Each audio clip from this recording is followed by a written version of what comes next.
on to the next slide for us, please.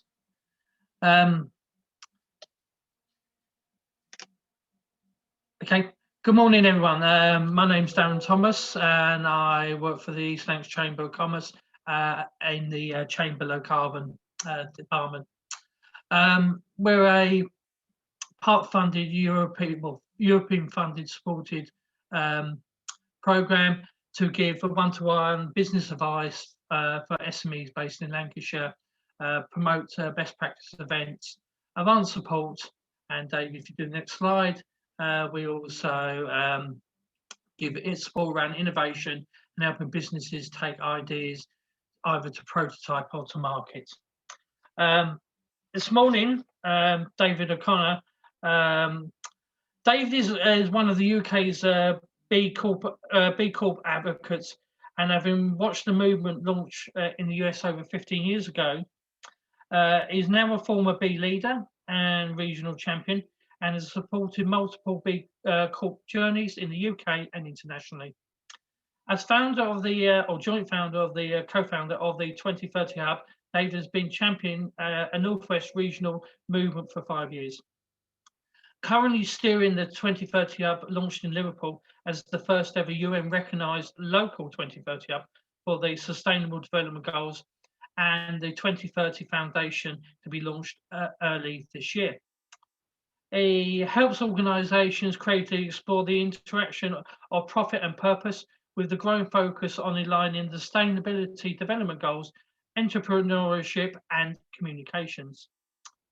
From beginnings in the community engagement in professional football to his recent adventures in the corporate communications arena, as won awards for his engaged with some of the world's biggest and best known brands, also and also has a passion to support countless smaller innovative entrepreneurial organisations. Try saying that when you're drunk. Always pushing organisations to deliver greater social impact, led the creation of Everton Football Club Charitable Foundation before creating his own professional consultancy platform, Coefica. If I got pronounced that wrong, I apologise. And to inspire and create social impact in promoting an entrepreneurial approach to CSR, sustainability and social enterprise. Most of his recent career has been improving communications and stakeholder engagement success, including projects alongside and for 3BL Media and CRS Wire. An opportunity to share or inspire is always accepted through regular lecturing and speaking, and also including as senior judge for Microsoft's Managed Cup, Society Generale Citizen Act and the Guardian Sustainable Business Awards. Particular specialities include purpose-driven strategy development, communications, marketing, speaking, lecturing, project development, research, influencer and stakeholder engagement, social media, content, got to put some more comments in, creation, mentoring, coaching, training, thought leadership, volunteering, sport and technology. And so I welcome David. Good morning. You're on, that's it, you're on speaker now. Over to you. Well, I don't know where you got that introduction from. I don't know, but you need to write it in. You need to write it in as if I'm saying it, not if you're saying it. Yeah. No, I had to change it this morning. Yeah, I can't even remember where that was. Anyway, hello everyone. Yeah. So the shorter version, I try and encourage businesses to do more good stuff. That's the very short version. Hello everyone. I hope you're all safe and well wherever you are and your Wi-Fi is working. Interesting challenges in today's very uncertain world. But I think keeping some of the conversations today might help offer a little bit of hope and optimism, and potentially a bit of a guide towards more certainty and more prosperous business. So again, I'm not going to go over the introduction. Darren's wonderful job. I still have to find out where you got that from. If that was LinkedIn, LinkedIn needs absolutely updating. But today is really an introduction to something called B Corp. Hopefully we can get some questions, because it's always a bit disconcerting just talking at a screen without really getting engagement. So please, even in the chat, if you want to let us know where you're from, what your business is, who you are, any questions, any spelling mistakes you can find in the presentation, because this is the second time I've done it today and I've got to do it again later on. That would be welcome. But ideally, if we can make this as interactive as possible, because of the nature of the topic, this is about helping you not only understand B Corp, but what your flavor of B Corp is, because every business is very different. It's different sectors, a different ethos, whether it's a family business or a micro business or a manufacturing business. It is a little bit of a minefield once you start to scrape below the surface of trying to do more good stuff whilst making money and balancing risk and opportunity. So hopefully today's introduction to the wonderful world of B Corp, which I apologize now, may sound a little American at times, because that's where it came from. But hopefully, within the next hour or so, and I've already warned Darren, I have got a worse reputation than Ken Dodd for talking too much. So if I start going off on tangents, it's Darren's job and anyone else to bring me back onto schedule. So we'll explain what B Corp is, maybe what it isn't, where it came from, why it might be relevant to you, why it might be even more relevant over the coming 12 months and beyond, and hopefully just get you to explore a little bit, because probably one of the great benefits of B Corp is there's lots of information out there. If you do want to go down the certification route and become a B Corp and join the community and enjoy some of those benefits, pretty much it's free. You can go online and you can do the assessment, and it's a wonderful learning tool. But unless you want the badge, it's free. Which I know, especially for smaller businesses or even bigger ones, free is always good. It's just really a little bit of investment in time to understand what it is and why it's useful. So hopefully, here we go. So always a good place to start. Well, what is a B Corp? Well, B Corp's actually short for something called benefit corporation. And again, already starting to sound a little bit American, because that's where it came from. About 15 years ago, and we'll come back onto a little bit of the history. Hopefully it's not too boring. I hated history at school, so hopefully a bit more entertaining than that. But just to help you understand the context and potentially what it is to you. So B Corp, I pronounce the P, some people don't, is short for benefit corporation. So one short way of describing it, and I hate the term CSR, if it was down to me, I'd shoot it and kill it. But it's like a really credible CSR badge for your organization. And it is an organizational badge. It is not a product or service badge.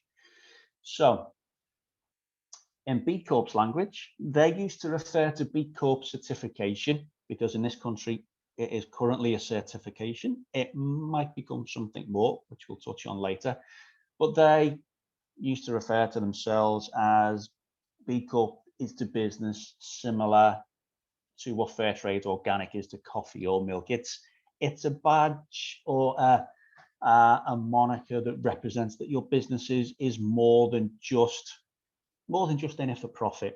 My personal opinion is that business is far more than just business. If you employ people, you've got a social impact. If you buy or produce things, you've got an environmental impact. We can't escape from those things, and the better business, and often, okay, that's my interpretation, but also the more resilient, the more profitable businesses over longer term can better understand some of those external pressures on the business from a risk or an opportunity perspective. It is about finance, it is about the environment, and it is about society. And regardless of what anybody may think, those three things and all the different elements of that are absolutely interlinked. You can't get away from it. So the better you understand that, the better manager you are for your business. It's then applying that in a relevant way to your sector and your commercial objectives. Okay, that's what a B Corp is. So one of the biggest challenges that we find with B Corp, and the reason for doing events like this, and as I say, I'm going to do this 3 times today, which is a good sign, I suppose. It is a global movement. It did originate in the US. We're now up to, I believe, 3,800 global certified businesses of every shape and size and industry. In particular, I mentioned before, it's just over 15 years old, but the last 12 months, something's changed. Maybe that's a global thing, maybe it's politics, maybe it's climate, but B Corp are currently struggling to cope with demand. So for me, that would suggest there's a certain timing, a certain moment, maybe a critical mass, and that figure of 3,800 has jumped significantly in the last year. In particular, the fastest growing B Corp community is the UK, which, considering B Corp or B Lab, who are based in London and are a very occasionally at times a London-centric organisation, trying to reach the whole of the UK and growing slowly. I think that's important to understand. This is still early adopter territory, an opportunity to join in early, to be, to a degree, pioneering and ahead of the game. But I think as more B Corps certify, that wider awareness of what B Corp is and the benefits and the value of being part of a community of like-minded businesses will absolutely significantly rise, especially over this next year as we begin to look at a sort of COVID recovery period. Fingers crossed, a bit of optimism today. Vaccinations being rolled out, potentially a little bit more of business certainty on the horizon. Okay, look, we're all struggling. We're not there yet. But especially in our space and, beyond B Corp, we do an awful lot of work with, the United Nations and Sustainable Development Goals. So in our little world, based in Liverpool, but working globally, we've got a COVID recovery phase beginning to happen. But then, our expectation is by the middle of the year, COVID recovery will start to be less emotionally and commercially challenging. And then the climate agenda will absolutely race up the priority list, because there's a huge climate conference that's a global event being held in Glasgow. And you can't underestimate the power of a certain new American president rejoining a big Paris Agreement, and the potential impact that will have on other people making bold policies and bold plans and bold targets towards the end of the year. So for us, almost presenting B Corp as a tool to help you as a business of wherever you are, whatever your size, whatever you do, as a bit of a map to maybe help plot a course through some of those big global issues that can become local, like COVID, a health issue in China that was closing hairdressers in sunny Bootle and Anfield. That was predicted. People knew that was going to happen. And again, once you can open your radar, okay, maybe not predict it happen so quickly. But this is about opening up your business radar to risk and opportunities. And there's a framework for that. There are tools for that, and there's a community for that. And B Corp is a really useful one. Okay. Before we think we go really any further, we've got to understand why. This B Corp is and let's underline this to start, this is a for-profit mechanism. This is not about pure philanthropy. Yes, social enterprises can engage in this, absolutely, but it's not really designed specifically for them. This is about the private sector doing more. it's a space that I've known for 20 years. Businesses, we often do a lot of great things just because it's the right thing to do. The challenge is that most businesses are good at whatever that business is, whether it's website design or HR advice or bricklaying. We don't really understand everything else. So for me, it's important to understand why B Corp is important right now. So I'm going to just provide a couple of key reasons why, and groups and issues that might resonate with some of you, all of you. Maybe a couple of them will resonate.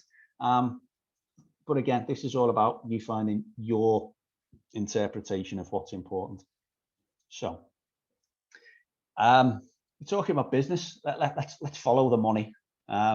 Again, this is not just a moral crusade to save the world and save the planet. Yes, well, it sort of is as well, but it's about balance. And for me, one of the most important things at the moment is where the investment community is going. And I mean big institutional global investment, the Mark Carneys of the world, ex-Bank of England governor. B Corp is increasingly seen as a credible due diligence process. There is an increasing growing community of investors that are looking for more than just pure profit. If you can provide a measurable and tangible environmental return in one way or another, whether that's increased biodiversity or reduced carbon emissions, there may be some additional investors that may be interested. If you can prove that, they may reduce the speed of their demand on a return from investment, or they may even, to a degree, reduce the financial requirements of the return on their investment. So if you're looking for investment and you are a business that is doing some good stuff or has a product or service that can tick a social or environmental impact box, maybe this is a great tool to get to that investment. We're talking at a big level, significant billions and trillions of pounds, increasingly heading into this space. So this is a wonderful way to potentially look at investment. In addition to traditional investors, a traditional investor is not going to say no. Well, that's not exactly true. Some of them will say no because they don't understand it and they think it's all a bit fluffy. But if you're doing the right thing that has a tangible return on your business, then any investor would appreciate you understanding your business and your markets and being efficient. So follow the money. The second reason is, depending on what your business is, if it's consumer facing, consumers are increasingly demanding more good stuff, whether it's shouting at Starbucks for tax evasion or Sports Direct because of the way that they treat their staff, or Tesco's because they've put horse meat in their burgers. Okay, it's a bit of an older one. But consumers are far more aware now than they have ever been, and especially younger consumers. And this whole impact of the millennials on the business place over the next few years and their ability to influence investment and spend. Again, if you can understand where those social and environmental pressures are from a consumer perspective, it might help you sell, because this is a wonderful way to create trust. And if you're selling to consumers, if they don't trust you, they won't buy from you. And again, the B Corp movement or methodology is robust. And that robustness gives it a credibility, and that credibility can then potentially be presented to consumers as a differentiator, or look, trust us because we're a B Corp versus a competitor that maybe isn't. So look, we're more aware of more things and we try and balance more things to the best of our ability. But you can't underestimate, I think, where that particular market trend is going. The third one, and this is in some cases should probably be the first one, especially those in the professional services sectors, and especially those looking to recruit talent from the younger end of the spectrum. Employees are increasingly, and okay, I know we're living in COVID recovery times and people just want a job. Don't get me wrong, I'm not blind to the needs of just any job. But those looking for talent, and those in the professional services where people know that they will get a job eventually, or they're moving jobs, they're almost beginning to interview and challenge the business, saying, look, I know you're going to pay me relatively well for the skills I've got or the job that I'm looking for. What's your approach to work-life integration? What do you do around volunteering? What's your climate change position? And again, if you're looking to get the talent, there is a huge opportunity to help position even your advertising and recruitment process. Well, come and work for a great company and we can prove it. We have an alignment with the Sustainable Development Goals, so we make sure it's one of the best places to work. We make sure you get the professional development. We make sure you can have remote working for the rest of your career. Whatever those benefits are that are relevant to your business, but as a way to recruit and to retain and to motivate employees, this is a really, really powerful route to go down.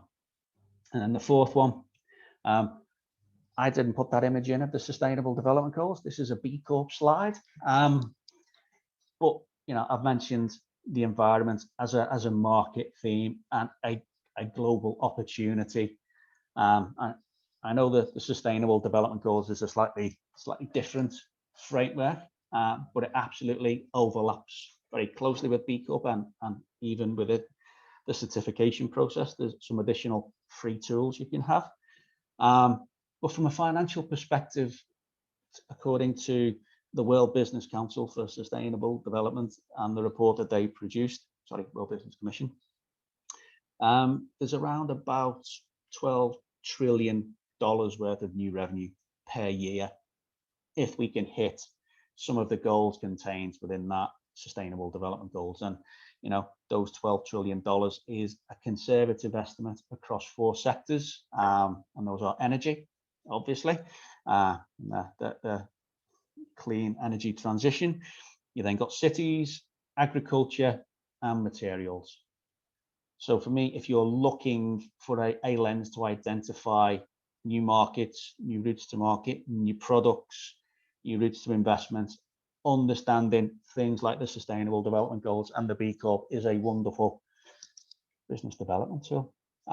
Again, takes a little bit of investment in learning and understanding, but those 4 themes, I think, should give most businesses a relatively enticing reason, at least, to explore, more about B Corp or even potentially the SDGs.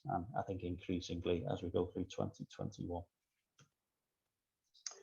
Okay, so I'm aware I live in a little bit of a bubble. The United Nations and Liverpool, not the football club. Let's not talk about that after last night. And sustainability. It is a bit of a, we all have our peer or sectoral bubbles. B Corp has not got the greatest UK awareness yet. It is absolutely coming. But at least on there's some of the brands that you will recognize. So you may not have heard of B Corp, but I'm pretty certain most people have heard of Ben & Jerry's ice cream, or the Guardian newspaper, or the Body Shop, Patagonia, Kickstarter, Innocent Smoothies. There's a few brands and names that you may recognize on there. Again, bear in mind it came from America. There's a few US brands. A lot of those are consumer facing brands, but not all of them. We're currently working with a financial management company. We're working with an engineering company and helping them go through the process. But I think for me, it's bringing your attention to things like Danone. Okay, it's yogurts and dairy products and that kind of thing. It's also a £23 billion turnover company with about 24,000 staff. This is not fluffy social enterprise, give us some money and we'll do some good work territory. This is about real credible business. Again, talking big numbers, the Body Shop. Okay, you may think, oh, well, that's an obvious one. Actually, it isn't. And the story behind the Body Shop, who were a relatively recent certification, was they were bought in the first $1 billion B Corp acquisition. They were bought by a B Corp from L'Oreal for $1 billion about 18 months ago. So Natura, a South American based cosmetics company, made the offer to L'Oreal, who owned the Body Shop. And look, cards on the table, L'Oreal weren't really pushing the stereotypical body shop activist brand. It just wasn't really working. So there's $1 billion acquisition over there. Now, I'd love somebody to buy 20, 30 up for $1 billion. I'm sure a few businesses out there wouldn't say no to $1 billion acquisition. Danone, again, we're talking millions and billions. Patagonia, millions and potentially billions. Ben and Jerry's is also a useful, quick one to touch on. I don't know if most people know the story about Ben and Jerry's, but it's basically created by a pair of hippies from Vermont in the US. Wonderful guys wanting to change the world with ice cream, as you do. But they also realized that whilst they wanted to change the world, just selling ice cream and trying to grow as a small business, there are going to be limitations. And, if you want to be bold, they needed to talk about investment. They needed to talk about their acquisition. But they were really, really keen that if somebody bought them, they continued the Ben and Jerry's journey the way that it started, by retaining the values, by doing all of that good stuff, by being a bit of a brand activist. And B Corp, because of the governance mechanism, can potentially provide a certain amount of resilience against hostile financial takeovers. And that's really why Ben and Jerry's went down that path, because they knew that Unilever were interested. They didn't want a big multinational company to come in and rip out the heart and soul of what Ben and Jerry's was. So they went down the B Corp certification route to help lock in a lot of those values and good practice across the business. And that's a big part of the Ben and Jerry's and the Unilever acquisition story. So you're not going to be alone. There's a lot more brands that you will see on there, and the announcements are starting to come thick and fast. I am going to touch on a smaller one that's in there. And again, because we're not all big brands, a lot of us are small and micro businesses. 58, just in between Kickstarter and The Guardian and Stonyfield there. Excuse me. Basically a boutique consultancy business based just outside Liverpool. A husband and wife team with a particular interest in supply chain expertise and modern slavery and forced labor conditions in supply chains locally, globally. They've just got their B Corp certification literally in the last couple of weeks, just beginning to talk about it. They are also the highest scoring B Corp in the country. This is absolutely SME territory, so they're already beginning to see the fruits of that. So I've just been invited, I think, to engage with the Colombian government. I have no idea what that might be about in supply chains. But look, this is not just about Ben and Jerry's and the Unilevers and the Patagonias. This can be useful and beneficial to micro businesses, small businesses across every sector and every geography. Okay, that's enough of those. Okay, so I mentioned it a little bit. It can feel a little bit US centric at times. So the reason for that, and just a couple of minutes on where it came from to help you understand what it is. So originally, 20-ish years ago, there was a couple of guys created a t-shirt or a range of t-shirts for players at the local community basketball hoops to wear, and it was always this faceless muscular guy basically trash talking everybody around it. You ain't good enough to talk to me, and I saw your picture of the game on a milk carton, and don't laugh, you're next. And you know what? It was a small thing, but it just took off. And they were selling all kinds of shirts, and there was a certain underground and viral component to it. So, as you do, you try and sell more things, maybe a pair of shorts to go with that. And then they moved into basketball boots, one that you can see there. And, the success story there was they went from these T-shirts and, probably the stereotypical the back room of a house somewhere, to the second biggest basketball apparel brand in the US, behind Nike, in a relatively short space of time. But the guys that did that had a great business, and they went on a very traditional business journey. But as they were doing that, they were just doing some great stuff. They were looking after their employees. They were doing their little bits in the community. They were trying to use environmentally friendly materials and be aware, and it was important to them. But once you get to a certain scale, and especially if you're knocking on the door of Nike and standing on the heads of those below you that don't like being beat, not that the sport is a competitive space or business is a competitive space. But I think it's safe to say they were starting to feel the pressure. I'm going, okay, look, we're getting into a whole different game, pardon the pun. Maybe we've done enough. Maybe it's time to exit. The company's turning over about $250 million. Nike, we can't really compete with Nike for size, etc. So, somebody's made us an offer. Do you know what? We'll take it. We'll take the money. Let's go. It's time to exit.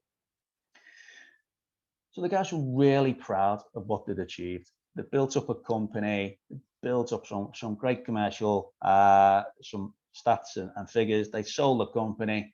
They're sitting there with their big cigars and the cognac or the beer or the champagne or whatever they were consuming at the time. But over the next few weeks and months, they just slowly saw this thing that they'd nurtured with a certain amount of care and consideration ripped to pieces. The company that bought it just didn't care about the things that they cared about. And they thought they'd done enough to protect that through the sales process. But, the corporate world can be an absolutely brutal place at times. So, these people were sat there with lots of money in their pockets and the nice cigars and whatever they were enjoying. But it was a bit of an empty victory. It's like, oh, hang on a minute, we just spent years building this thing and we built it with care and nurture, and it's gone. That's not okay. And maybe then looking around and seeing that happen repeatedly, and that was just the culture of that space. That the big boys came in with the money, they took the brand, they took the spreadsheets. Let's hear some money. How do we squeeze some more efficiencies here and get some more sales there? Isn't there maybe something more? It just doesn't feel like we've won. So, being the entrepreneurial types that they are, they thought, well, how can we stop that? What can we do? We've got some money. We know how to build a business. We understand the business well. So their original idea was, okay, do we take some of the money that we've got and invest and try and create maybe a handful of like businesses with a good set of values? How can we support them, and how can we share our information as mentors? But then the realization was that, really, is that a scalable thing? Is that going to have that much impact if we could work with 2, 3, 5, 6, 7 businesses? There's 200 million businesses in the world, or whatever the figure is. Needs to be something else. So the very short answer was they then tried to create a new legal structure that would protect a good business. Sorry, I'll go back. So where they were based, they engaged with some lawyers, they engaged with some more friends. They then came up with a new legal structure called the Benefit Corporation, which in certain states in America is a different separate legal structure that contains all of the key elements of what B Corp are around, which we'll come on to a little bit more. But the challenge then was because America is America and every state has a different legislation, that couldn't be replicated. Not every state, it's like, oh, no, sorry, we're not doing any of that philanthropic and do-gooder business. No, business is business. So what they then did was, for the states where they couldn't create the legal structure, they then created this alternative mechanism around certification. But that certification also includes a demand to slightly tweak the governance documents. So it wasn't a new legal structure, but you did maybe have to amend the purpose. And, you know, in the UK, the Articles of Association need to be tweaked slightly, which we'll come on to later. So, you know, after a couple of years of doing that, they then had a model that was potentially robust, replicable, and that's when things started to grow. And, you know, a few more years down the line, we've got people like me doing webinars saying how great this is, and nearly 4,000 businesses as part of that movement. So I'm now going to show a video. I hope you can all hear it. We did test this slightly earlier on with Darren and Debbie. So on that timeline, 5 years ago, and I've been watching B Corp for 15 years nearly, B Corp arrived in the UK and they landed in London, like most businesses do when they come to the country. It is a bit London centric. So this is the video from the UK launch 5 years ago. So it'll introduce you to some of the early players into this space, and just give you a bit more of a UK, maybe starting to date a little bit, but hopefully it'll shut me up and you can just listen to somebody else and some nice music for a couple of minutes. The UK, and London in particular, has been at the forefront of sustainable development, social entrepreneurship, impact investment, and I think now's the time to sort of try and pull all of this together, both in our own interests, but also the interests of the global economy. But we need actually to build a movement. We need to bring people together, and that's where I think the B Corporation movement potentially fills a very, very major gap. So B Corp is a company that uses its business to create social and environmental impact. What we noticed is that there was a really large trend going on around the world, which is an increasing number of entrepreneurs were trying to use business as a tool to solve social and environmental problems. And the challenge that a lot of them were finding was that business structures, whether it be corporate law or standards, weren't really set up to support businesses pursuing a higher purpose than just profit maximization.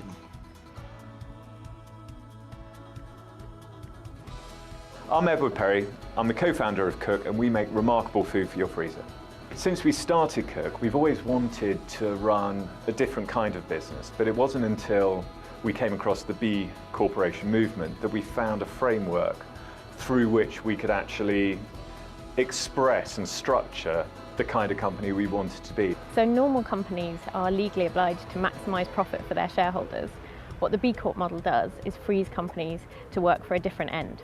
To become a B Corporation, businesses meet higher sets of social and environmental standards, transparency and legal accountability. For Cook, this meant introducing a profit share scheme for staff, focusing on how we use our energy and water, expanding our community engagement policies, and working to employ disadvantaged people across the country. Being a B Corporation and doing the right thing and actually being successful in business are not mutually exclusive at all. In fact, I'd argue that actually one helps the other. And what's so exciting about launching in the UK now is that other companies can join and we can actually forge a collective voice together.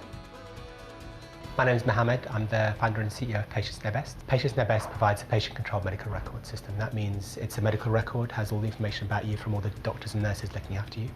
But the patient controls who gets access to the record. It reduces costs, improves outcomes, and makes happier patients. What B Corporation Certification lets us do is to explain that mission to the rest of the world as we go in other territories.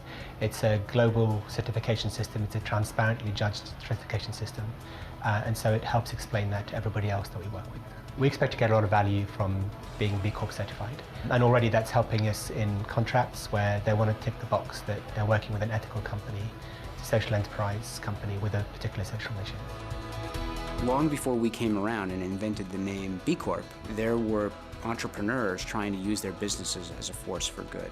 What all of those people were limited in doing was scaling and in having an impact beyond their own business. They didn't have collective voice because there wasn't an identifiable movement. And so now, as part of the B Corp community, they're no longer feeling alone.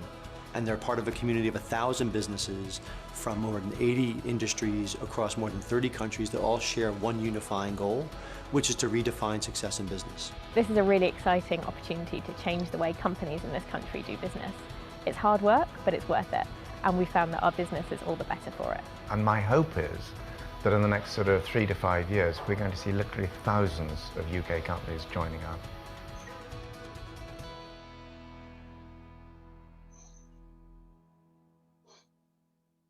Okay, well, I mean, hopefully you got some wider perspectives there, and a lovely B Corp Union Jack. The guy at the end, John Elkington, you know, this is where I turn into my sustainability and CSR geek. John's an absolute hero. He's the guy who created the term triple bottom line, in case anyone's heard of it. He's got a really great book out called Green Swans, and he works with the UN and Nestle and all of those big companies and countries. I think he was a bit optimistic by thousands within 5 years, because we're into year 6 and we're up to, I think it's about 300. But I think we are on that trajectory. So, moving through the slides, just for clarity, because B Corp could maybe improve some of their communications sometimes. The difference between B Corp and B Lab and even benefit corporation. So the term benefit corporation refers to that formal legal structure that exists in some US states and some countries. B Corp is the certification version of that, and B Lab is the company that facilitates all of this. So B Lab UK, the ones based in London. There tends to be a lot of use of the word B around everything. It's a bit of their trademark. It gets a bit repetitive at times, especially as, and for a bit of humor, Stephen Sykes and myself are what's known as B leaders. So we're formally trained and a regional champion. But their website for bleaders.co.uk actually looks like bleeders.co.uk, which, you know, I think they could probably do with maybe exploring a bit of a rebrand. Doesn't work all the time. I'm sure there's some more something jokes in there. There's probably a prize for the best one in the chat. If anyone can think of anything, as in be quiet, maybe, David. Anyway, moving on. This is probably the most important slide in there. And it's not about how or who else is doing it. It's about why you should do this. Why it's important to you. And this is where it starts to get different for every business. I think one of the important notes from the video earlier on is, look, this is almost an entrepreneurial approach to doing good stuff. And, you know, with a lot of experience talking to a lot of businesses in cities, in Liverpool, in the Northwest, and internationally, a lot of businesses do a lot of this great stuff anyway. They do it just because it's the right thing to do. This is not really that new. It's just a better, more efficient framework for it. You know, I think we all try to do what we can when we can. This is really just asking you to step that up again. And for most businesses, it's not that big a step. So, you know, the number one sort of reason there is maintaining the mission and just formalizing the good stuff that you're already doing and trying to get more value in return from that.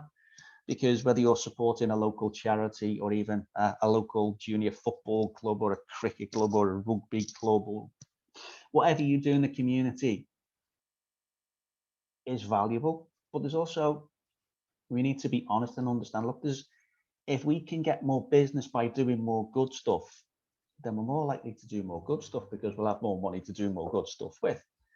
So for me, I think in the UK, there's almost a bit of a cultural challenge we need to overcome. We need to become a little bit more confident and saying, look, I'm doing the right thing for the right reason, but if that helps me sell more stuff, okay, well, shouldn't I? Absolutely, because if we then as consumers and procurers start to pick, okay, well, I'd rather buy from that company that's a B Corp, or that company because it's a social enterprise, rather than, you know, Serco or some of those government contracts and the money just gets evaporated. I think we're in a potentially very impactful place, if there's such a phrase. So I think just maintaining mission is a bit of a no-brainer, and you know, you out there in the audience will know whether this feels like you. I think one of the great opportunities, especially for smaller business, is that opportunity to differentiate. You know, it is such a competitive space especially in the SME world. A huge opportunity if you can prove you're doing something different and valuable, whether that's around carbon or social engagement or supporting COVID recovery or the NHS. Look, differentiation is an incredibly effective and valuable tool. To a degree, B Corp can help reinforce that and amplify that and stick it on steroids and take it into a whole new community. B Lab and B Corp are very focused on measurement and benchmarking. Look, you're going to have to get the badge. You're going to have to prove it. It is robust. It is uncomfortable and a huge learning curve for a lot of businesses. But you know, we're used to managing financial aspects and metrics. It's just taking a similar mindset and applying that to everything else that engages with the community, even the philanthropy, even engaging with your SME or your suppliers and asking them, okay, what's your environmental policy? Have you got a net zero target? What do you do in the community? It is a bit new sometimes. It can be a bit of a challenge because, you know, it does take some work and some potential resource or investment. But again, it should be like any other business decision. Are you going to get a significant and relevant return on that investment? For that, and if you've got the data, that makes it a little bit more easier to understand and have a conversation with a line manager, with a director, with an investor, with a bank, whatever that may be. I've already mentioned the increased power of attracting and engaging talent. Huge opportunity, especially if there's any particular growth phase that you're looking to embark on. One of the real strengths of B Corp is there is a very strong community feel. And again, just the nature of doing all of this good stuff, it is such a non-competitive theme. You know, even if you want to go down on this B Corp journey, it's engaging with businesses that have already done it. You know, it's not about paying experts, and I know I shouldn't be saying that because we're an expert and we help businesses through it. But you know, part of our role is saying, look, well, go and find a company that's already done this. Ask them some of the questions, because you know that's the real cold face, and you get incredible answers. It is an incredibly supportive community. I can absolutely underline that.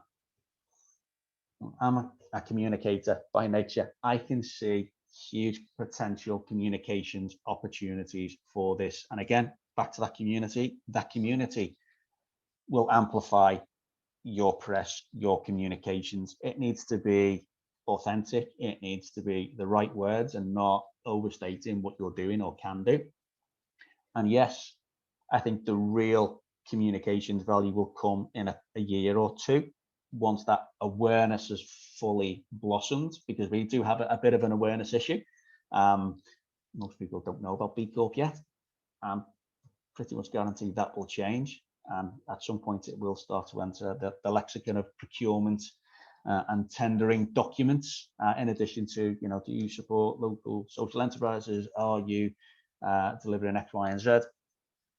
The PR and comms internally as well as externally, it is huge. And I know it says raise capital at there. It probably needs to be at the top. It was the #1 market driver earlier on. So look, you know, there's an opportunity to maybe raise capital from different and possibly more efficient routes.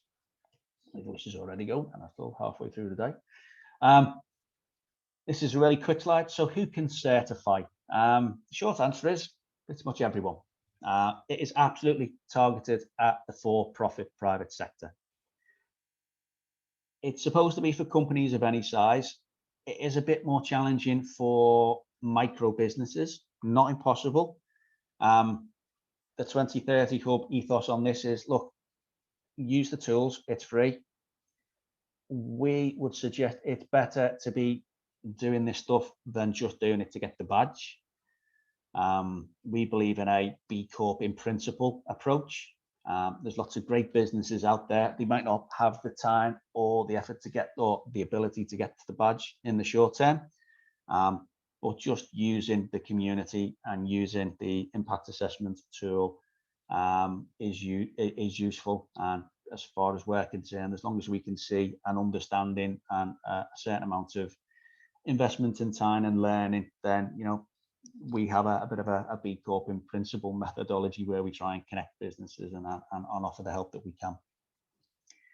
It does apply to pretty much every geographic area. There are some changes to, especially the legal requirements in different countries. It does say any industry, but that's not exactly true. Once you do some of the work, you do have to disclose, do you make firearms? Are you involved in pharmaceuticals? Do you sell tobacco? Some of those pretty basic ESG or environmental and social governance screens. There are some businesses that are maybe not really helping the planet, cigarette companies as an example. They may find it difficult to get the B Corp certification.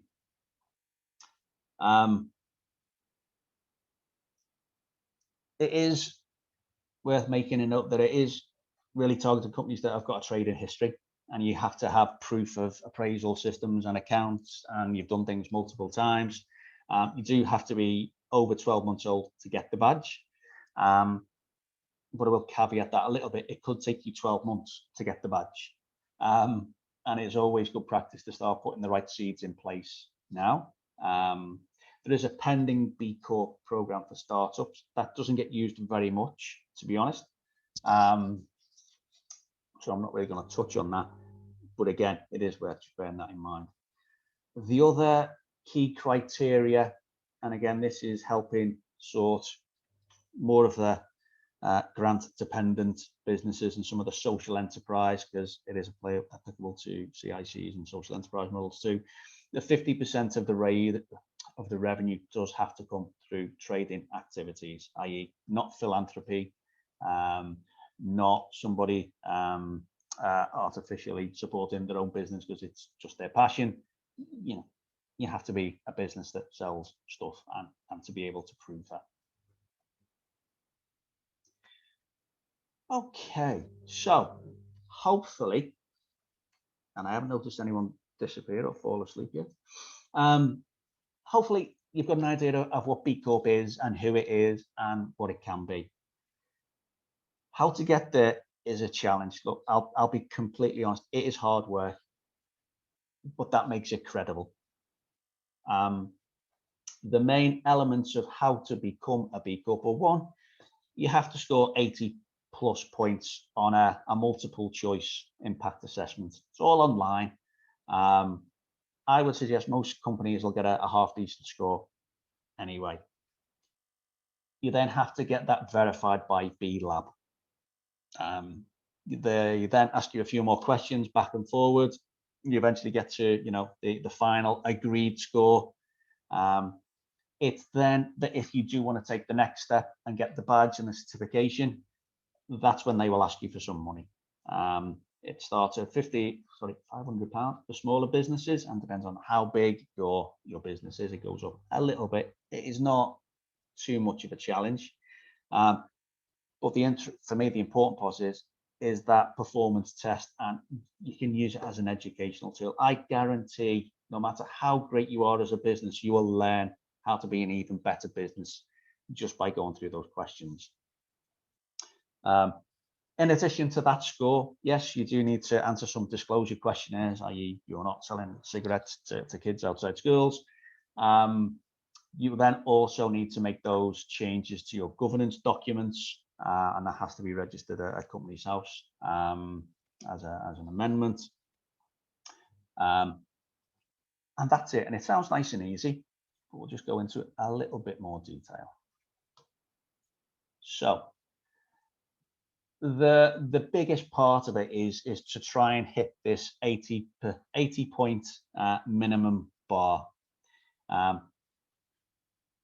You also have to complete at least 90% of the questions. You also will have to provide evidence of some of your answers. As an example, going back to 58, the supply chain business in Liverpool, working with modern slavery, we help them with their certification. So our advice to businesses is, look, let's go through these multiple choice questions, answer them as quick as you can, answer them credibly, offer the evidence. Let's see how quick we can get your score to about 100. What happens then? You then press submit, and someone at B Corp will try and understand what your business is and your answers. The score usually comes down significantly because some of the questions are a bit hard to interpret. There are quite a lot of them. And then they'll give some advice on how to get that score back up, because it's, B Corp are keen to get as many certifications as possible. That will take a few months, depending on the size of the business and the age and what resources you've got to get there.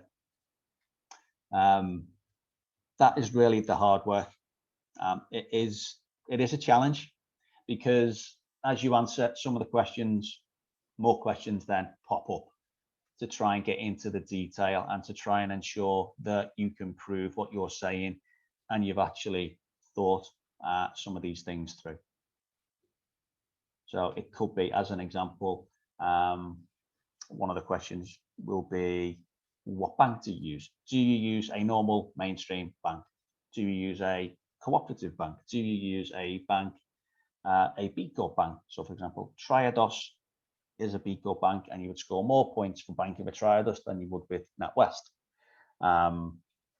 We started out with NatWest and moved to the Co-op bank, and we may move to Triodos to try and increase the score. So however you answer gives a slightly better or worse score.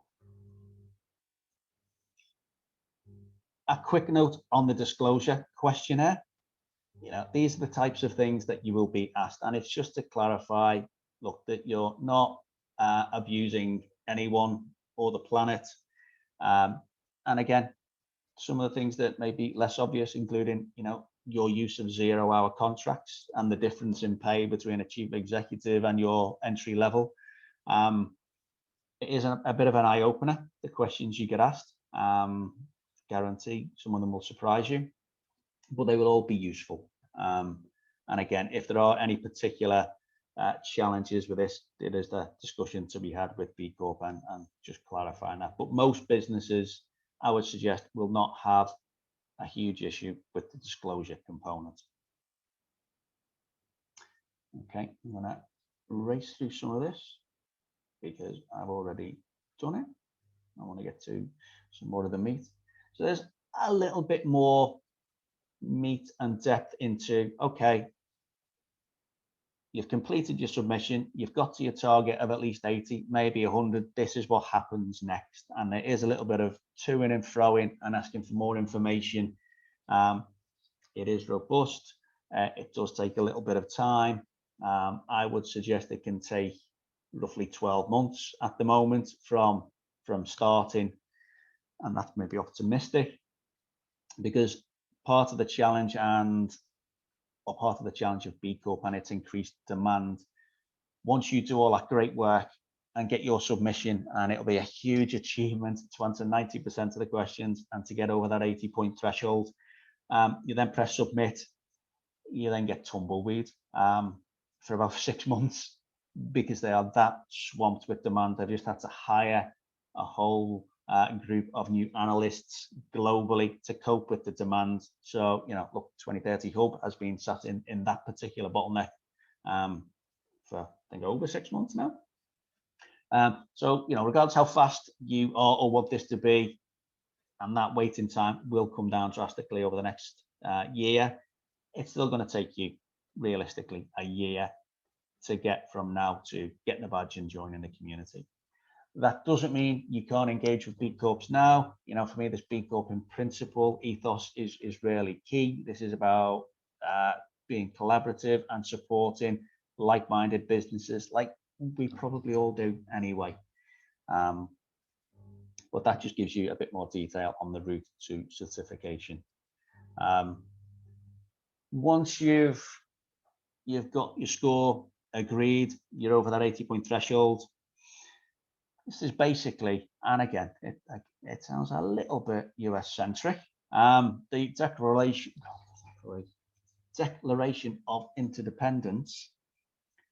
Okay, it maybe sounds a little bit corporate, a little bit fluffy, but it's really important. This is the main difference. It's basically saying that we commit to try and do the right thing. We commit to be there for more than just the shareholders. That commitment is appropriate to your business. It's not asking every business to save the planet. It's not asking every business to eradicate racism or eradicate COVID, but about you doing what you can and potentially should do, given what you are and the assets that you've got available. So once you sign that and you pay your check, you can then get the badge, join the community, and the world's a lovely place.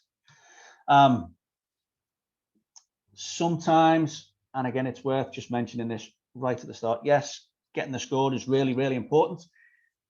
But at times, the hardest challenge is even just tweaking the mem and arts and that governance document. And there is some template text that you can use. There are examples of how other companies have amended this change from shareholder primacy to stakeholder equivalency. But by the time you have those conversations with shareholders, and depending on how big you are and how many shareholders you've got and what their knowledge is or what their values are, that can take a little bit of time. You don't have to do that straight away. You do have to demonstrate a commitment towards that change. If you don't get that done, I think within 12 months, then you don't get the certification. So it is, if you are interested in this route, beginning to at least think about and have that discussion with shareholders to say, look, this is about adding value to the business. There are some quite core changes, but they shouldn't impact you negatively. Always depends on your shareholders and who those investors are. The legal test has been legally tested. Sorry, repeating myself. The information's there. Again, if anybody wants any more information, I can share some of those advice and templates to go through that. Again, just clarifying the difference between certification and the legal structure. I can also tell you that the UK government is exploring a new legal structure based on the B Corp model, and has been for a few years. Probably will never happen because there's always a distraction, whether it's Brexit or COVID or whatever comes next. But I think there is absolutely a recognition that there needs to be something between that generic, mainstream, traditional limited company status and a social enterprise. There needs to be something. Okay, just quickly going back to the assessment. These are the types of themes for the questions that you will be asked. That is the 5 core pillars, if you like, around governance, workers, community, environment, and customers. As you answer some questions, that's when the sub-menus start dropping out. I am absolutely not going to go through them, but just to give you an idea of the types of questions you will be asked about. Workers and community and customers are the really detailed ones. Environment can be a little bit more straightforward, as can governance, but it is very holistic. It will stretch pretty much every business, and that shouldn't be something to be scared of. Okay, so this is just a quick insight into the actual impact assessment. I'm not too sure how much time we've got left, Darren. In a minute, I've only got a couple more slides here, but if you want, I can happy to go in and have a look at our dashboard and show some of the questions if there's enough people still around. Yeah, we're an hour now at the moment, David. So we've got 55 minutes left. Time for some questions and stuff. So we have got some time. But okay, well, let me go through a couple more slides, and then if you want a live look at the dashboard and we can show somebody the questions. Look, I unless Steve shouts at me, I don't mind opening. You know, we're very transparent at 2030 Up. We can show you what our questions and our answers look like. So, you know, this is the tool that you've got, how you answer the question. So, you know, there's a bit of a summary. See, we submitted ours back in August and we still haven't heard anything. So when we press submit, our score was 98. So, you know, following our own advice for once, trying to get to that 100-point threshold and understanding then it would change and work. We've answered all of the questions. One thing just to note is this IBM, that has got nothing to do with the big computer company. It's not International Business Machines. That stands for Impact Business Model. So to help you understand what that means, let's take Ben & Jerry's, for example. Their reason for being is ice cream and selling ice cream. Yes, they're trying to make the world a better place, but their business model is not all about changing the world. It's secondary to the core product. As in different to, for example, the 2030 Hub, you know, we set the business up to change the world, and we use the Sustainable Development Goals, and we use B Corp. We don't really sell anything that has nothing to do with making the world a better place. We are an impact business. You know, and again, difference, Lush Cosmetics, you know, or Body Shop, they sell cosmetics and are trying to do the least harm, if you like, and trying to do as much good as they can. That is not an impact business model. So if you're a business that is created to do some great stuff, there is an opportunity to score a few more points. So it's just worth making that distinction. I am quickly going to touch on right at the bottom there, you see the words SDG action. Of course, I can't not mention the SDGs. That's sort of what we do. There is an additional, and again, free tool to use that comes with the B Corp process, because there is this overlap around social and environmental impact. So when we saw this 5 years ago, we were a bit ahead of the game. So B Corp caught up about a year or so ago. So they now have a formal tool that, as you're entering your information into the impact assessment, is helping you understand your impact and potentially how to create more impact and collaborate across your company. So you get a separate SDG support tool. If you want to take it even further, there's some extra questions you can answer if you're really keen on aligning with the Sustainable Development Goals. But again, that is not an essential component of becoming a B Corp. It's something that they're keen to align with and do more with, and relatively new. So there's that slightly added value on that. For anybody interested in a bit more reading, and we can share, I know there's a couple of links at the end of this slide, and we can share some more resources if anyone is interested, Darren. There's two really useful books. The latest one on the left is Christopher Marquis's book called Better Business. That gives a real good global context, or the global story of B Corp. You know, why it's working, a little bit more macroeconomics and you know, sort of where the world is in a potentially and hopefully post Donald Trump and post COVID world. Is a good read, is useful. The one on the right, the B Corp Handbook, is more of a guide to the actual impact assessment itself. It was relatively recently updated. You know, if you do need a bit of help, definitely worth a read, and we'll offer some useful advice. So I just put those out there. There's a few more links there, and that's sort of the end of the big presentation, if you like, Darren. So what I was thinking, if we maybe stop and answer any questions for a bit, Yeah. and then maybe once people get a bit bored Yeah. of me talking or answering, we can have a look at that dashboard live if that's what people want. Yeah. Well, David, that's fantastic. Absolutely mind-boggling as well. Great load of information. Obviously, we're open up to anyone got questions. If they can put it on the questions and answers tab, but I've got one for you.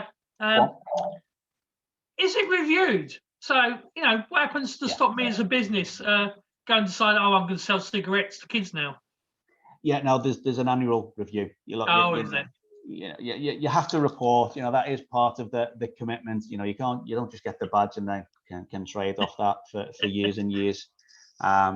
You know, the other side to that is, you know, this is globally a constantly evolving piece and better understanding climate and net zero and social impact and politics. You know, so that impact assessment tool is constantly updated. And even the review process has just gone through a huge update because of this surge in demand, and they're trying to streamline it where they can, but still keep it robust. You know, I think the point I made right at the start, Dan, is like, look, get in and join the community, whether that's get the badge or just work towards the badge. And I warn people now, once you get into this stuff, you can't unlearn it. There is no going back. Sadly, it is a bit of a sword of Damocles. But there aren't many businesses that come out of B Corp. The only one business I am aware that actually did that of any significant scale was Etsy. I don't know whether people are aware of that online artisan craft marketplace. But there was a whole big conversation around investments at a global level, and they decided that B Corp was just too restrictive for them because it was too tough. But yes, you can't. You do have to keep up, otherwise, you would get called out by the community anyway. You know, if you're gonna live by the sword, you die by the sword. So if you're gonna do good stuff, if you stop doing good stuff or do worse stuff, then people notice. You know, one of the key tools is to be transparent and to talk about this stuff, so you then become more accountable by I've got a sort of question for you, David, from Gillian Gibson. I'll read it out for her. Thank you. At risk of sounding negative, I've heard of people decry the system on the grounds that the assessors lack a broader understanding of all the impacts. Relative to using GIR, it seems to be weak. What are your thoughts, please? Okay, first one is, look, nothing is perfect. B Corp isn't perfect. It's an amazingly powerful, I think, piece of progressive work. You know, Sustainable Development Goals aren't perfect. GRI isn't perfect. The assessors, the challenge is trying to understand every business across every sector globally.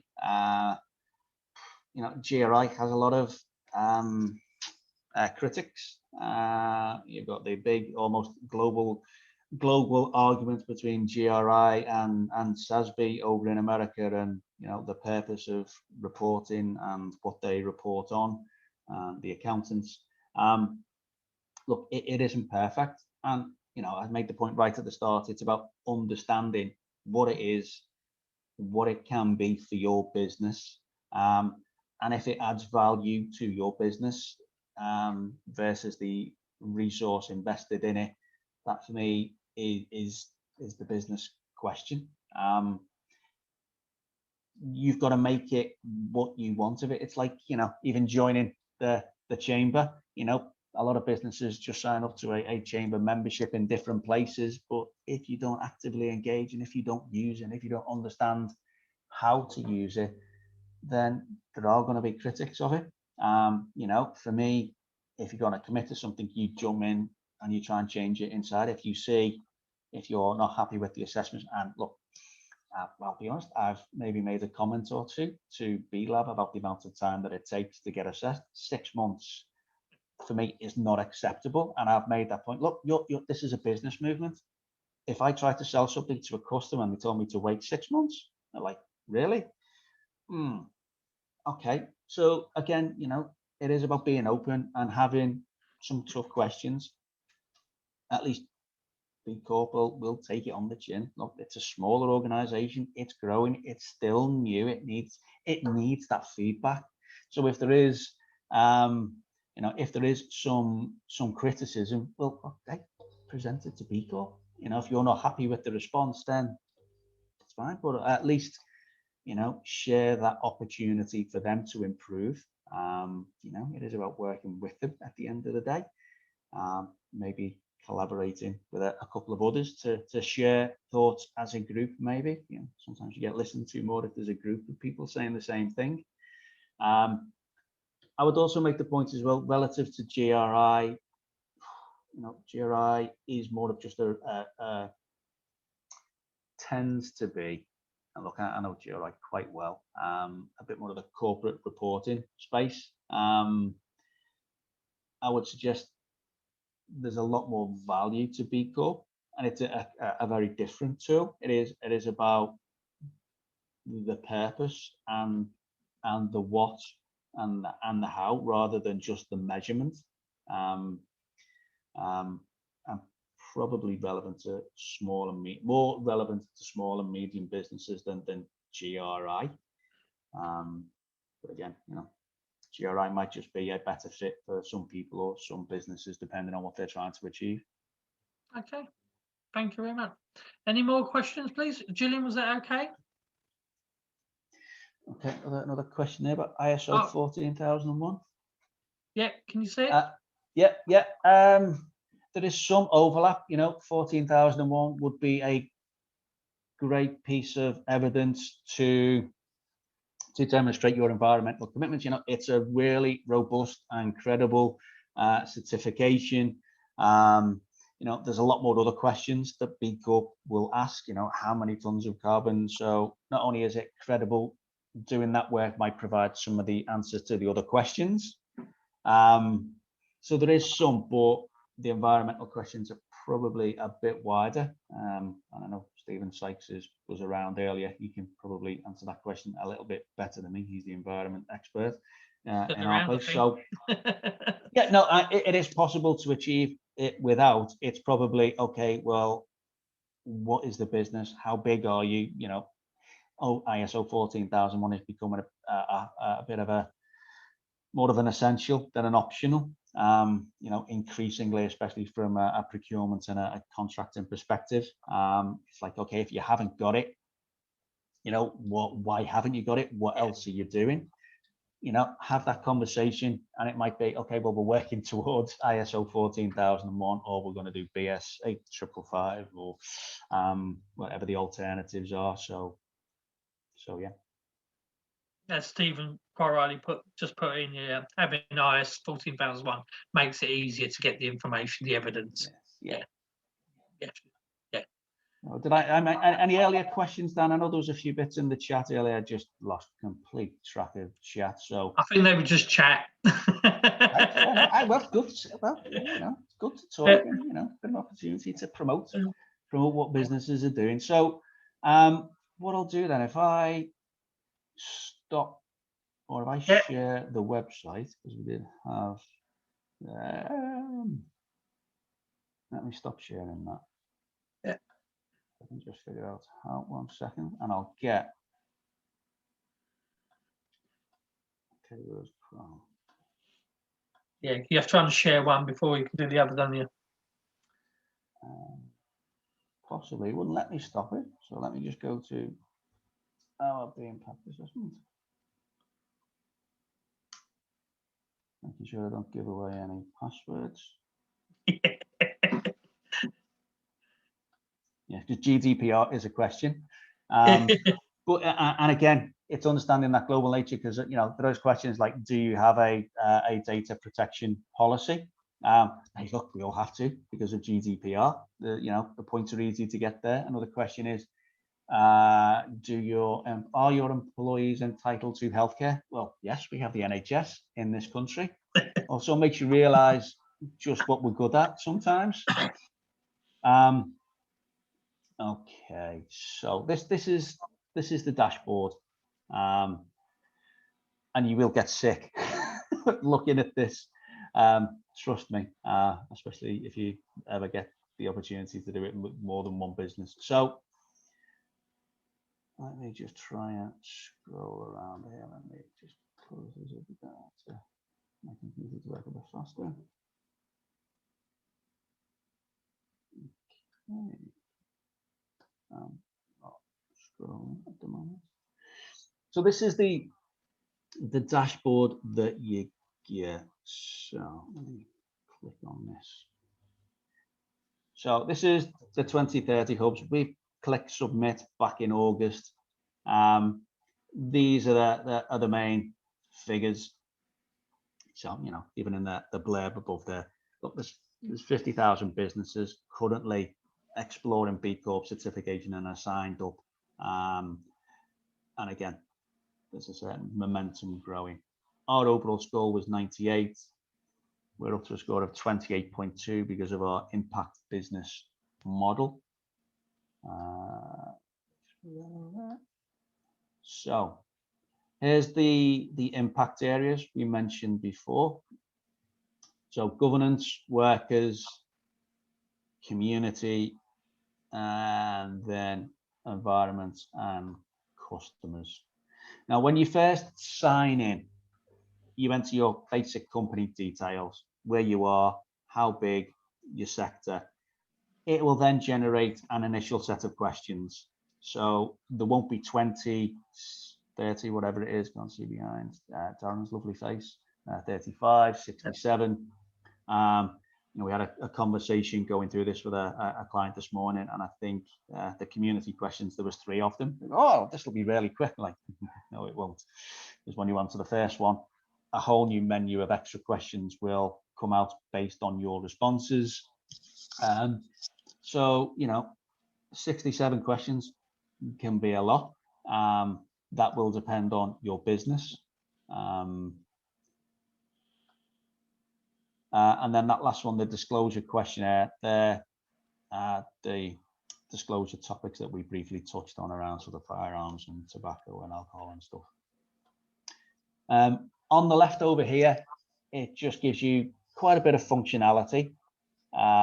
It can filter the questions, those you've answered, those you haven't answered, questions that are potentially useful to answer to get a higher score.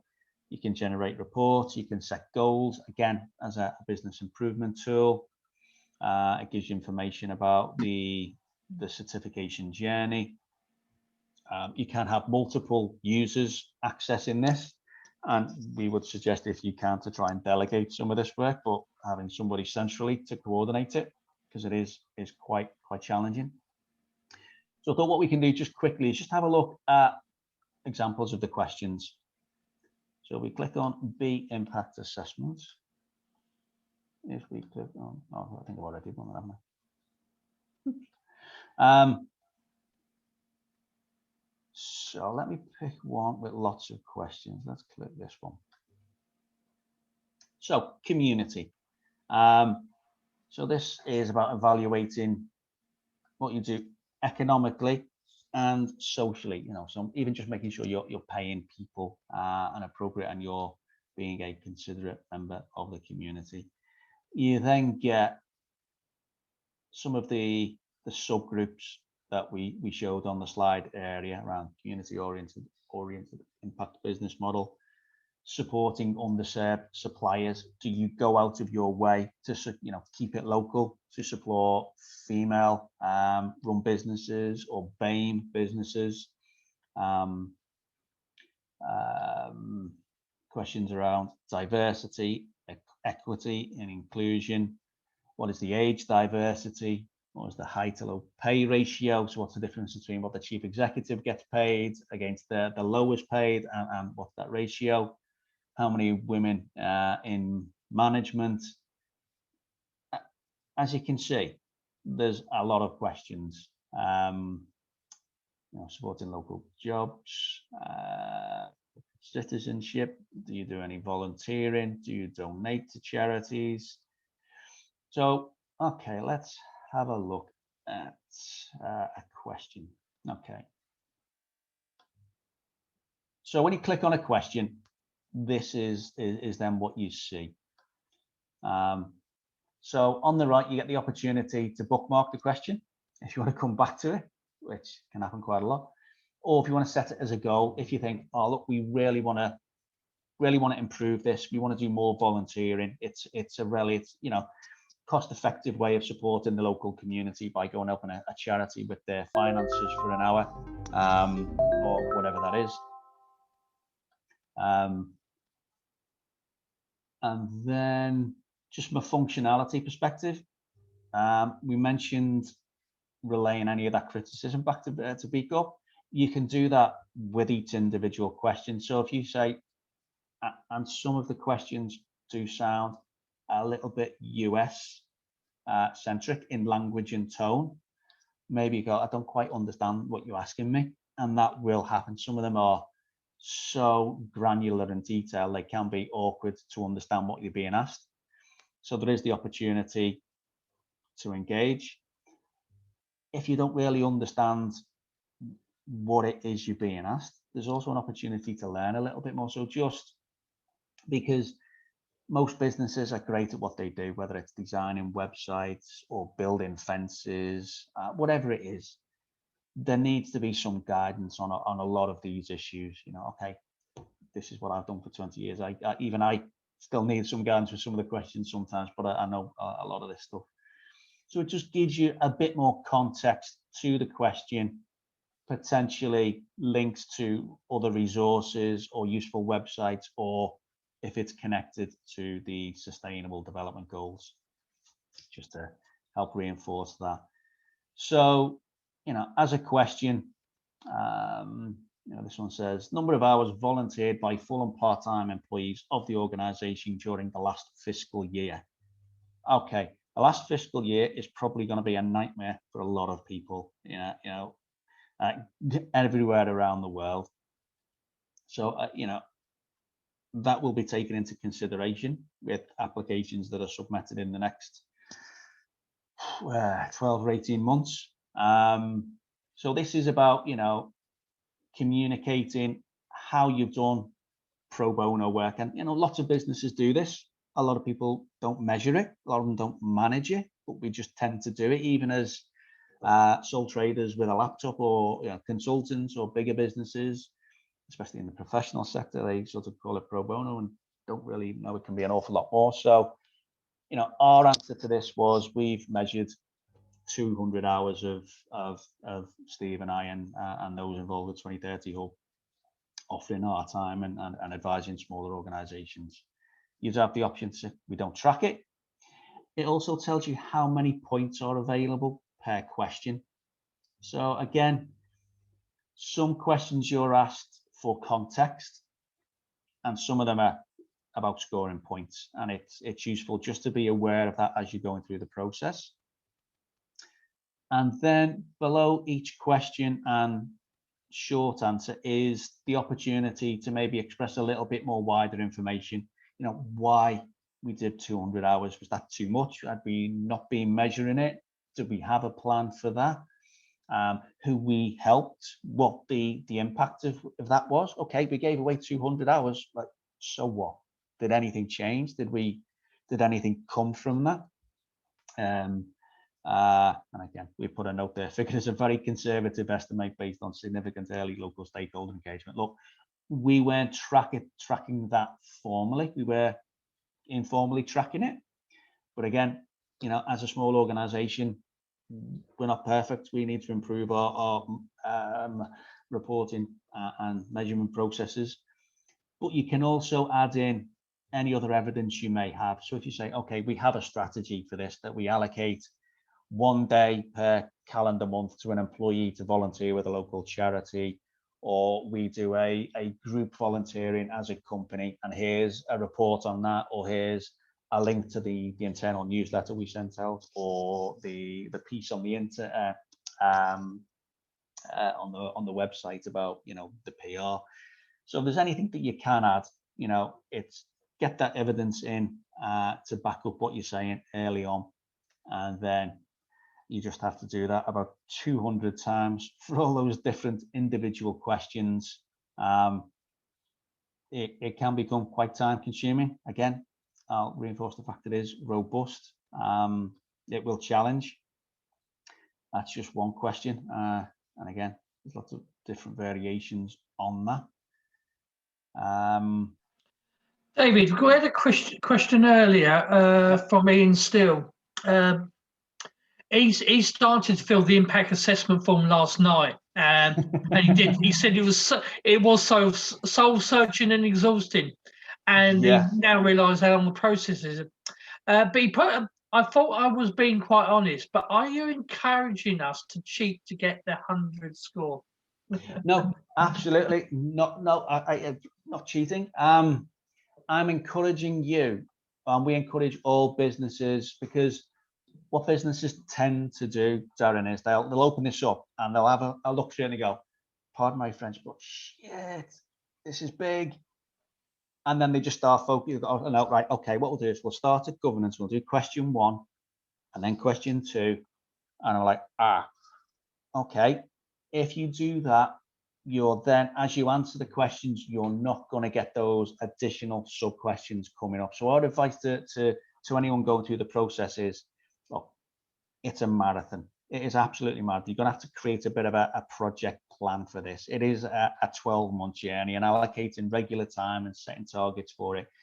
But one of the most important things is to answer to the best of your ability all of the questions quickly, so you've got an idea of those granular questions, and then you can almost begin to create a project plan. Okay, I'm starting to understand what I'm being asked and how I'm being asked and what evidence is potentially asked. I'm starting to get used to using the website and almost trying, 58 as an example, we sat down for literally about a day and a half just to go through each of the questions, and we're saying, look, we're only going to give ourselves 5 minutes to read and answer every question in a first run through.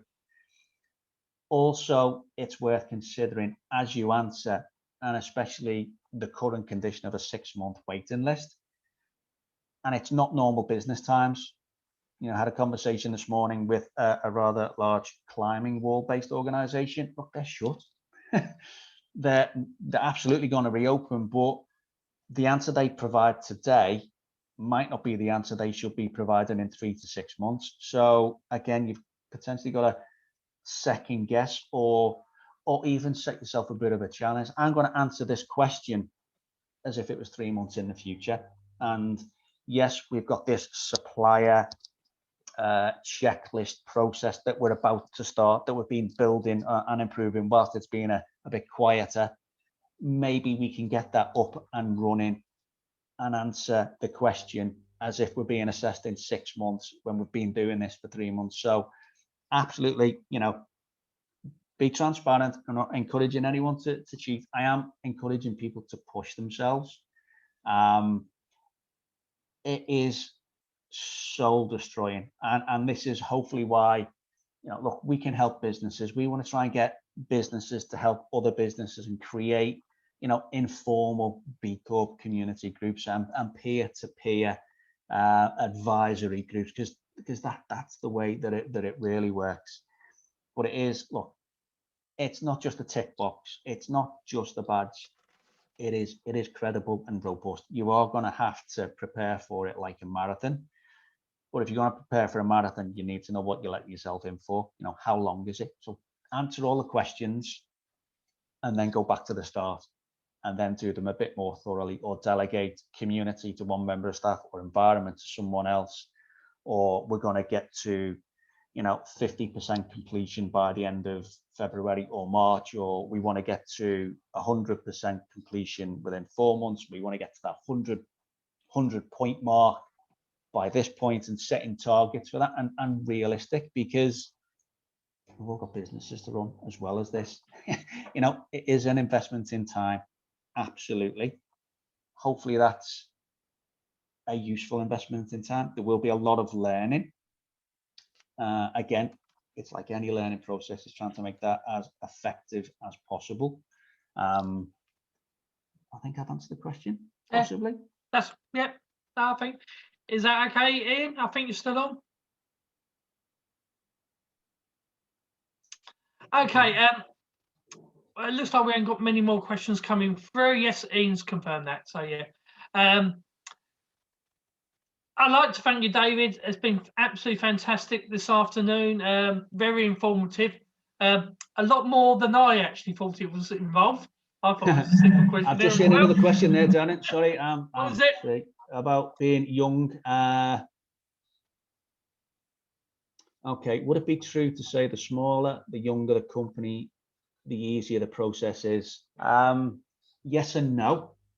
If you're a smaller company, it might be a bit more agile. You might be able to move a little bit quicker, but you might not have that organizational maturity to provide the evidence. So for example, appraisal systems. In reality, you need to do appraisal systems over a few cycles for it to be a really credible piece of evidence. The other side to that is, it's then demonstrating growth, sort of year on year on growth, or year on year improvements in carbon emissions reduction, and etc.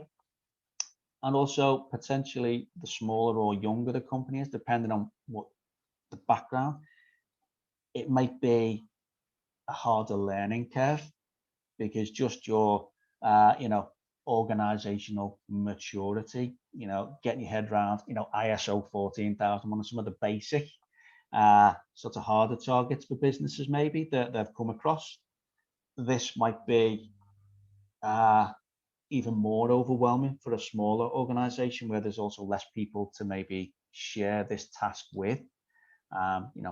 We always try to encourage a working group approach, and also using this from the outset as a great opportunity to engage with stakeholders. So this morning we had a kick-off call with a working group, and our suggestion is, look, you need senior level management buy-in. You need to demonstrate commitments. Look, your shareholders are involved in this. You need the CEO or the managing director.